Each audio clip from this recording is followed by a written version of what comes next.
Es esmu Ībeta no Irlavas, un pirmām kārtām noteikti daudz klātesošie nezinu, bet man gribās pateikt paldies mūsu pašvaldībai, jo mūsu pašvaldība ļoti daudz iesaistās šī mūrga apturēšanā. Un tikai kopā strādājot grupās un rakstot dokumentus un visu, mēs varam iespējams kaut ko sakārtot to, ko valsts ir aizlaidusi nekontrolējumā ārprātā. Paldies jums!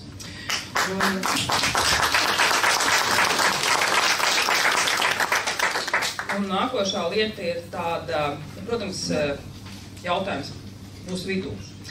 Latvijas bagātība ir tās daba, un tā ir viena no tīrākajām un daudzveidīgākajām visā Eiropā. Un kā neatņemama sastāvdaļa Latvijas viensētas.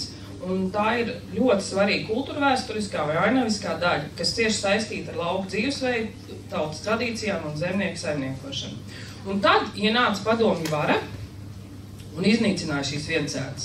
Šīs pārmaiņas notika piespiedu kārtā pret iedzīvotāju gribu. Tās atstāja ļoti dziļas sekas gan uz Latvijas ainavu, gan uz sabiedrību, kultūru un tautas apziņu kopumā. Pēc neatkarības atgūšanas liela daļa cilvēku atjaunoja savas saimniecības, sāka saimniekot, vēl lielāka daļa lēnām pārceļās uz laukiem, lai dzīvotu saskaņā ar dabu, mierā un klusumā.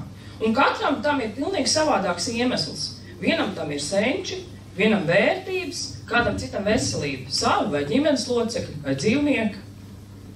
Un tieši tagad mēs atkal piedzīvojam savu veidu okupāciju, kurā Latvijas lauku iedzīvotāji tiek vardarbīgi pakļauti svešu valstu investoriem ar skaidri apliecinātu apdraudējumu mūsu un nākošo paudžu veselībai un dabas vērtībām, neatkarībai un pašnoteikšanās.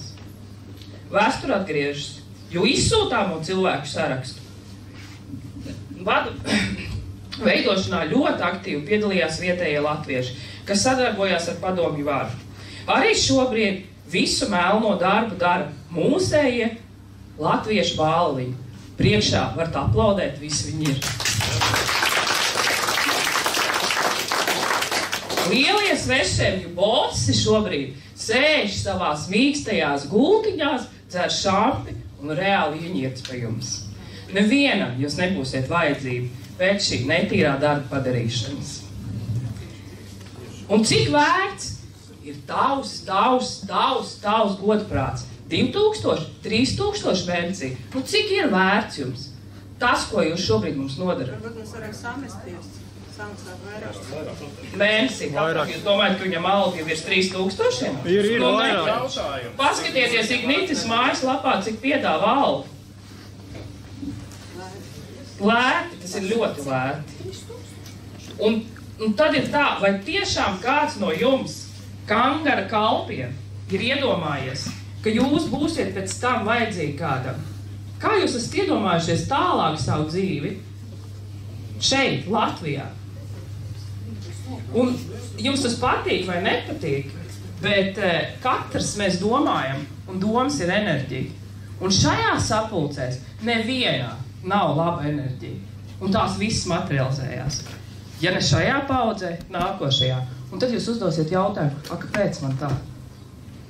Tāpēc, ka jūs to darat. Un tās ir tās, savu runu es pabeigšu ar vēlējumu, lai kalpa dvēselēm ir laba veselība un labs miegs. Un cerams, ka šī ir pēdējā reize. Un nekad mēs jūs vairs neredzēsim savu māju tūmā.